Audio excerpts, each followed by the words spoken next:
مزمور 86. تی محبت میره عظیمی سه. داوود دعا. ای خداوند مرا گوش بدن و می دعای اجابت بکن، چون که ستم بیده به محتاجیسم.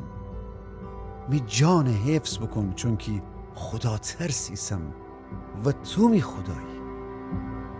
تی خادمه که فقط تر توکل کنی نجات بدن. ای خداوند مرا لطف بکن، چون که تمام روز تر دخنم. تی خادم روح شاد کن، چون که ای خداوند می جان وجود به تی طرف درم. ای خداوند تو نیکو و بخشنده ایسی و اوشنری که تر دخندی پرج محبتی. ای خداوند می دعای گوش بدن، می التماس اجگره گوش بکن.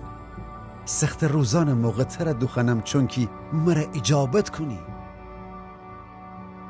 خداوند هیچ خدایی تی منستن نیه و هیچ کاریم تی کاران نمانی. ای خداوند تمام قومانی که خلق بکدی همتن ایدی تی ورجوتر پرستش کنیدی و تی نام جلال دهیدی، چون که عظیمی سی و عجیب کاران انجام دهی. فقط تو خداییسی. ای خداوند تی را روش مرا یاد بدن که راستی میان قدم بسنم. می دیل ایتا چکن تا تی نام جا بترسم.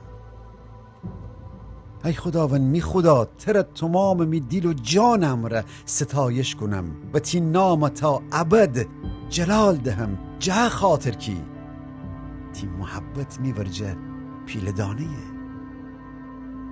تو می جان جهندم جلف جگا درونی نجات بده. مغرور آدمان می زد ویرشتدی و ایت دج ظالمان و ستمگرانم قصد ریدی مرا بکشید و ای خدا ترایم به حساب نوریدی.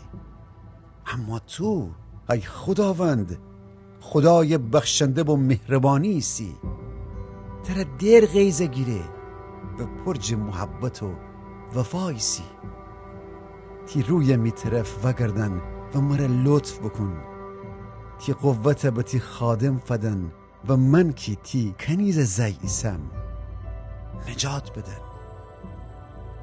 ایتا علامت جتی مهربانی مرا فدن تا اوشنه که می جان نفرت دریدی بیدینید و خجالت بکشید، چرا که تو ای خداوند مرا یاری بکدی و آرامش فده.